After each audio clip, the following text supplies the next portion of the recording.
एकदमै राम्रो छ आफ्नो कल्चर हैन एकदम पुरानो संस्कृति संस्कार संस्कृतिहरूलाई चाहिँ जोगाएर राखेको फिल्म छ यो चाहिँ एकदम धेरै पहिला एकदम पहाडीहरुमा कस्तो खालको छ हैन कस्तो थियो भन्ने कुरा चाहिँ अहिलेको बच्चाहरुले पनि यसबाट चाहिँ शिक्षा पनि लिने छ र यो चाहिँ एकदमै कल्चर जोगाएको र आफ्नो परापूर्व कालमा चाहिँ के छ भन्ने कुरा देखाएको चाहिँ एकदमै राम्रो लाग्यो मलाई चाहिँ त्यो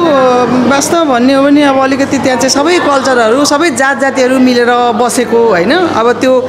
कुनै ठाउँमा अब लिम्बू राईहरूको गुरुङहरू सबैजना एउटा फ्यामिली जस्तो बसेको तर त्यहाँ चाहिँ अरू जातलाई बिहा गर्दाखेरि चाहिँ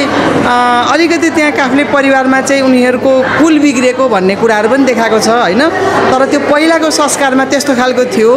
र अहिले जुन त्यो कारणले गर्दा बिहा नगरी नै बस्नुपर्ने बाध्यता पनि भएको थियो त्यो चाहिँ मलाई अलिकति मनमा अब त्यो बेलाको परिस्थितिको चाहिँ त्यो चाहिँ मलाई मनमा थियो वास्तवमा यो सबै कुरा राम्रै छ हैन अब त्यो बेलाको संस्कारै त्यस्तो थियो र अहिले आएर धेरै परिवर्तन भएको छ हैन तर अब जात जाति पनि एउटै हो सबै जात जाति एउटै हो भन्ने चाहिँ सबैले अहिले चाहिँ बुझेको पनि छ र पहिला भन्दा चाहिँ अहिले धेरै त्यो बुझेर जात जाति एक हो एउटै जाति हो भन्ने कुराहरु चाहिँ बुझ्नु पर्छ भन्ने र अहिले बच्चाहरुले पनि हैन सबैलाई चाहिँ यो हेरेपछि चाहिँ जाति प्रष्ट छुटेको देखिन्छ तर अहिलेको कल्चर चाहिँ त्यो चाहिँ छुटेको फरक छ हैन अब अर्को दोस्रो पार्ट बनाउँदाखेरि अलिकति यसलाई चाहिँ हैन एउटै जात हो भन्ने कुरा पनि देखाइयोस् भन्न पनि म चाहन्छु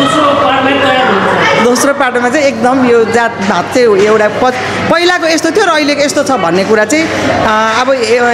एउटा एक भयो 2 3 4 5 हुँदै जाँदाखेरि चाहिँ हाम्रो परिवारमा हाम्रो एउटा ससमा आइपुग्छ ल अहिलेको बच्चाहरूले पनि थाहा पाउन सक्छ जस्तो लाग्छ मलाई